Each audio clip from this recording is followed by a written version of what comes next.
ମାନେ ଏଇ ଯେଉଁ ସିଜୋଫ୍ରେନିଆ ରୋଗୀର ଲକ୍ଷଣ ଆହୁରି ଅଲଗା ପ୍ରକାର ମଧ୍ୟ ହେଇପାରେ। ଯେମିତି ତାଙ୍କ ମା ଓ ପୁଅ ଆସିଥିଲେ, ମା ଆସି କହିଲେ ସାର୍ ମୋ ପୁଅ ମୁଁ ରୋଷେଇ କଲେ ଖାଉନି, ବାହାରୁ କିଣିକି ଖାଉଛି ପଛେ ମୁଁ ରୋଷେଇ କଲେ ଖାଉନି। ତ ପୁଅକୁ ପଚାରିବା ଜଣାପଡ଼ିଲା, ପୁଅ କହୁଛି ଯେ ମୋ ମା ମୋତେ ମାରିଦେବା ପାଇଁ ଚାହୁଁଛି, ଖାଦ୍ୟରେ ବିଷ ମିଶାଇ ଦେଉଛି, ରନ୍ଧା ଖାଦ୍ୟ ଖାଇବିନି, ମୁଁ ନିଜେ ରାନ୍ଧୁଛି ନହେଲେ ବାହାରୁ ଆଣି ଖାଉଛି। ତ ଏଇଟା ଗୋଟେ ଡେଲିଉଜନ୍, ତାର ଷ୍ଟ୍ରଙ୍ଗ ବିଲିଫ୍ ଯେ ମା ମୋତେ ମାରିଦେବା ପାଇଁ ଚାହୁଁଛି। କେବେ ହେଇପାରିବ କି ମା ପୁଅକୁ ମାରିଦେବ? ତ ସାଧାରଣ ଭାବେ ନୁହଁ ଏଇଟା ଗୋଟେ ତାର ଡେଲିଉଜନ୍। ଏମିତି ଗୋଟେ ପେସେଣ୍ଟ ଆସିଥିଲା, ତାକୁ ଲାଗିଥିଲା ଯେ ତା ପେଟ ଭିତରେ ଶିବ ଅଛନ୍ତି ଆଉ ସେ ଯାହା ଖାଉଛି ଶିବ ସବୁ ଖାଇ ଦେଉଛନ୍ତି, ତାହାର ଜମା ହେଲ୍ଥ ବଢ଼ୁନି।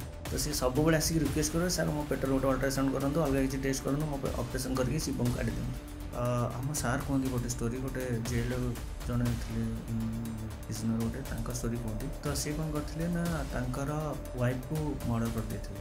Real story. ତ ୱାଇଫ୍କୁ ମର୍ଡ଼ର କରିଦେଇଥିଲେ। ତ ସେ ପର୍ଯ୍ୟନ୍ତ ଯେହେତୁ ସେ ମର୍ଡ଼ର କରିଥିଲେ ସବୁ ଏଭିଡେନ୍ସ ଥିଲା, ତ ତାଙ୍କୁ ଜେଲ୍ ହେଲା। ତ ସାର୍ ମାନେ ହାପେନ୍ ଟୁ ସି ତ ଦେଖିଲା ପରେ ସାର୍ ତାଙ୍କର ଯେତେବେଳେ ହିଷ୍ଟ୍ରି ନେଲେ ଡିସ୍କଭର କଲେ କି ତାଙ୍କୁ ସବୁବେଳେ ଗୋଟେ ହାଲୁସିନେସନ୍ ହେଉଥିଲା ଯେ ତୋ ୱାଇଫ୍କୁ ମାରିଦେ, ନହେଲେ ତୋ ବଂଶରେ ଆଉ କେହି ରହିବେ ନାହିଁ।